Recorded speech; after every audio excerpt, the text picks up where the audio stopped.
قتل، تحریر گی دی موپاساں 19ویں صدی کے فرانس کے عظیم افسانہ نگاروں میں شمار ہوتے ہیں۔ ان کی تحریروں میں انسانی نفسیات کی گہرائی، سماجی ناہمواری اور زندگی کی تلخیوں کا بے لاگ مشاہدہ ملتا ہے۔ وہ حقیقت نگاری یعنی ریئلزم کے مؤثر نمائندہ تھے، جنہوں نے مختصر افسانے کو ایک نیا وقار بخشا۔ افسانہ قتل ایک غیر معمولی، جذباتی اور ذہنی انتشار سے بھری کہانی ہے، جو صرف جرم نہیں بلکہ اس کی جڑوں کو ٹٹولتی ہے۔ یہ کہانی ایک لاوارث اولاد کے درد، معاشرتی تانوں اور بدترین محرومی سے پیدا ہونے والے شدید جذبات کو بیان کرتی ہے۔ جب ایک انسان کو زندگی میں شناخت، محبت اور قبولیت نہ ملے تو اس کے اندر پلنے والا غصہ اور کرب بالآخر انتقام میں بدل سکتا ہے۔ افسانے میں جارج لوئی کی خود سپردگی، اس کی خاموش اذیت اور انجام کی سنگینی پڑھنے والے کو جھنجھوڑ دیتی ہے۔ سوال صرف یہ نہیں کہ اس نے قتل کیوں کیا، بلکہ یہ بھی ہے کہ کیا وہ واقعی مجرم ہے یا اس کا اصل مجرم وہ معاشرہ ہے جو اسے بار بار رد کرتا رہا۔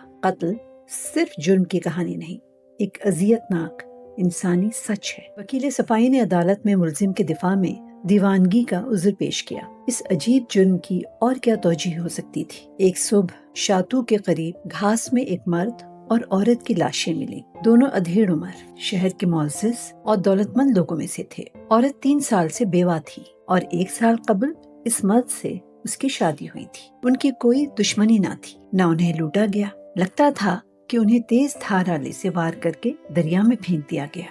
ابتدائی تفتیش بے نتیجہ رہی، ملاحوں سے پوچھ گچھ بھی لا حاصل تھی۔ حکام اس اندھے قتل کی تفتیش بند کرنے والے تھے کہ قریبی گاؤں کے ایک نوجوان بڑھئی جارج لوئی عرف نواب صاحب نے خود کو قاتل تسلیم کر دیا۔ ہر سوال پر وہ یہی کہتا، میں اس مرد کو 2 سال سے اور عورت کو 6 ماہ سے جانتا تھا۔ وہ پرانے فرنیچر کی مرمت کے لیے میرے پاس آتے تھے کیونکہ میں اس کام میں ماہر ہوں۔ جب پوچھا گیا کہ اس نے انہیں قتل کیوں کیا تو وہ ایک ہی جواب دیتا، میں نے انہیں قتل کیا کیونکہ میں قتل کرنا چاہتا تھا، اس سے زیادہ کچھ نہ نکلا۔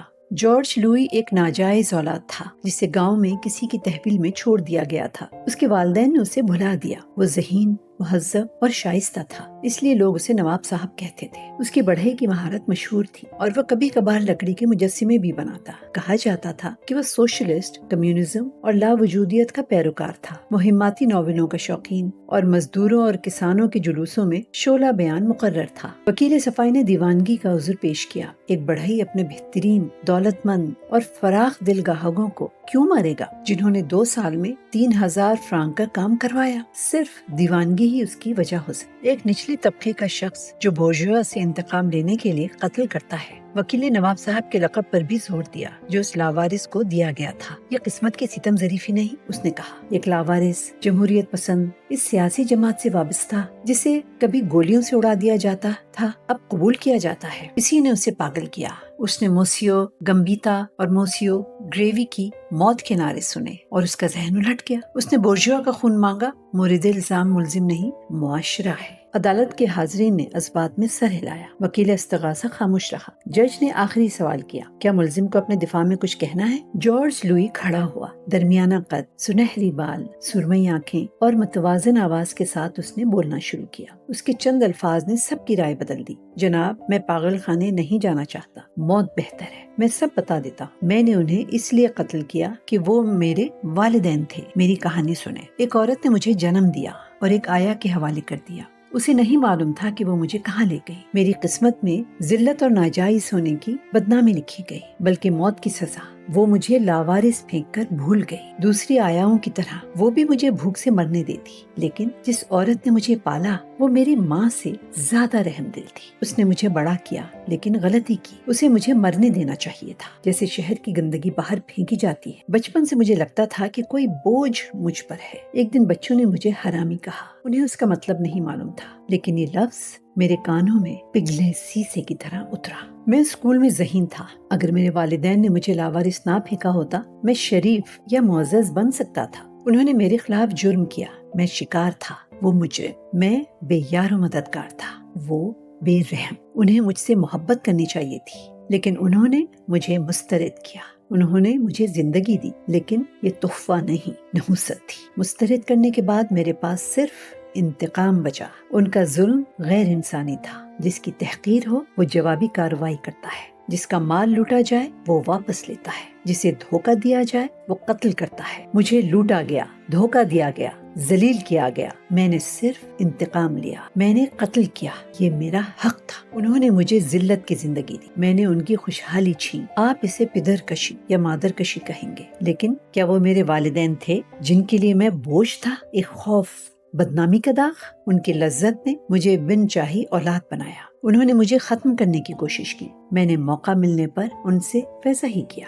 2 سال قبل میرا باپ پہلی بار آیا، مجھے شک نہ ہوا، اس نے مجھ سے چیزیں بنوائی۔ بعد میں معلوم ہوا کہ اس نے پادری سے میری معلومات لی تھی۔ وہ بار بار آنے لگا، منہ مانگی ادائیگی کرتا، ہماری انسیت بڑھنے لگی۔ اس سال وہ اپنی بیوی میری ماں کو لایا، وہ دکان میں کانپتی ہوئی آئی، گویا پاگل تھی۔ اس نے پانی مانگا، خاموش رہی اور میرے کام کو دیکھتی رہی۔ 1 ماہ بعد وہ پھر آئی، پرسکون تھی۔ اس بار وہ دیر تک رہ کر باتیں کرتی رہی۔ 3 بار اور آئی، لیکن مجھے کچھ نہ پتا۔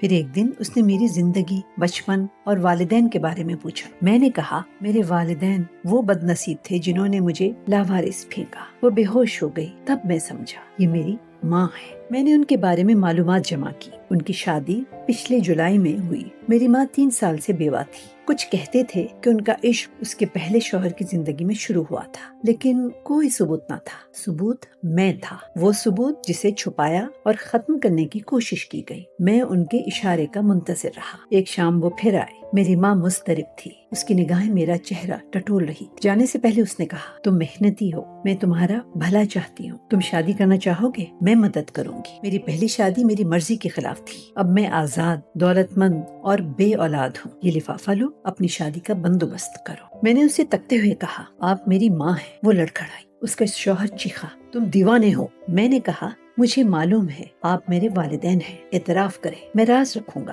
میری ماں ہچکیاں لے کر رو پڑی۔ میں نے دروازہ مقفل کیا اور کہا، انہیں دیکھیں اور کہیں کہ میری ماں نہیں۔ میرا باپ زرد پڑ گیا، چیخا کہ میں بدماش ہوں، دولت ہتھیانا چاہتا ہوں۔ میری ماں کہتی رہی، چلو یہاں سے۔ جب دروازہ مقفل پایا تو اس نے دھمکی دی کہ وہ مجھے قید کروا دے گا۔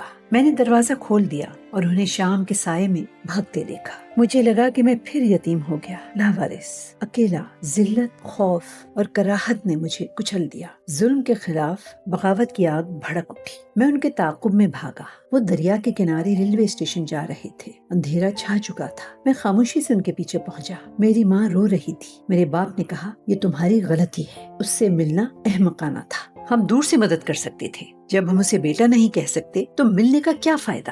میں ان کے سامنے جا کھڑا ہوا اور گڑ گڑایا، آپ نے مجھے ایک بار چھوڑا، کیا دوبارہ دھتکار دیں گے؟ میرے باپ نے مجھ پر ہاتھ اٹھایا۔ اس نے ریوالور نکالی، میری آنکھوں میں خون اتر آیا۔ میں نے پرکار سے اس پر وار کر دی۔ میری ماں چیخی، قاتل، اور میرے بال کھینچنے لگی۔ شاید میں نے اسے بھی مار دیا، مجھے کچھ یاد نہیں۔ جب ہوش آیا میں نے انہیں دریا میں پھینک دیا۔ بس اب فیصلہ سنائے۔ ملزم بیٹھ گیا۔ عدالت اگلی سماعت تک برخاست ہو گئی۔ اگر ہم جیوری ہوتے، اس مادر کشی اور پدر کشی کا کیا فیصلہ کرتے؟